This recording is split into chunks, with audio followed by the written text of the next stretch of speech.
জয় মা, জয় ঠাকুর, জয় স্বামীজি, জয় গুরুদেব। উদ্বোধন কার্যালয় থেকে প্রকাশিত স্বামী পরমানন্দ প্রতিদিনের চিন্তা ও প্রার্থনা এই বইটি থেকে বছরের প্রতিটি দিনই পাঠ করার চেষ্টা করব। আশা করি আপনাদের সকলের ভালো লাগবে।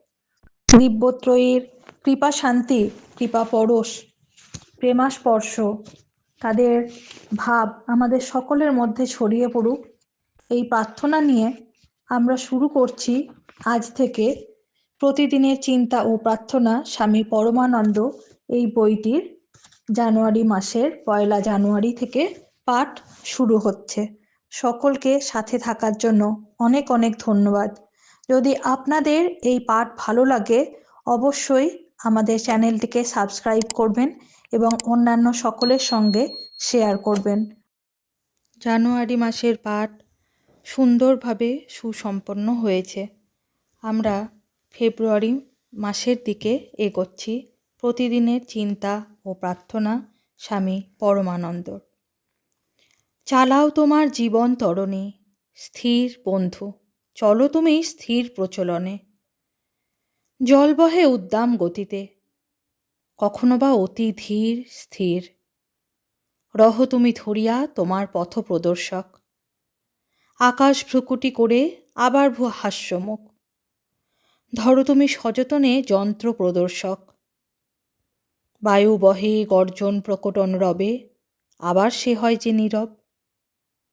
ধরো তুমি দৃঢ় হস্তে তবে যন্ত্র প্রদর্শক, চলো তুমি ধরো হাল দৃঢ় হস্তে। স্থির গতি ধীর গতি হও অগ্রসর। ফেব্রুয়ারি স্থির সংকল্প। যিনি স্থিতপ্রজ্ঞ ও অবিচলিত, যিনি আনন্দ বেদনায় সুখে দুঃখে স্তুতি নিন্দায় সমভাবাপন্ন, যিনি সম্মান অসম্মান বন্ধু শত্রুকে এক বলিয়া মনে করেন, যিনি স্বার্থপ্রণোদিত সকল কর্ম পরিত্যাগ করিয়াছেন, তিনিই প্রকৃত জয়ী। এবং যিনি গুণাতীত হইয়া অচলা ভক্তির সঙ্গে আমারই সাধনা করিতেছেন, তিনিই সত্যি সেই পরম পুরুষের সঙ্গে যুক্ত হইতে পারিবেন। ভগবদ্গীতা। 24শে ফেব্রুয়ারি দিনের প্রধান চিন্তা। যতক্ষণ আমরা নিজেদের সঙ্গে যুদ্ধ করি ততক্ষণ আমাদের উন্নতি অসম্ভব। মুখস্থ করা যায়। বিদ্রোহী হৃদয় আমার হইবে না নত তোমার চরণে প্রভু। উদ্ধত এ চিত্ত যে জানে না প্রণতি, হাসি আমি তাই। ভাবি কেন আজ লুটাই নোমরে তব পদতলে, প্রাণ ঢালা আত্মনিবেদনে। সত্যি নাথ, কি জাদু তোমার, তোমারই অদৃশ্য স্পর্শ করে রূপান্তর। শূন্যতা মিলাই মোর পূর্ণতা লোভিয়া, জীবনের কর্কশতা হয়ে যায় সুমধুর প্রেম। উপদেশ।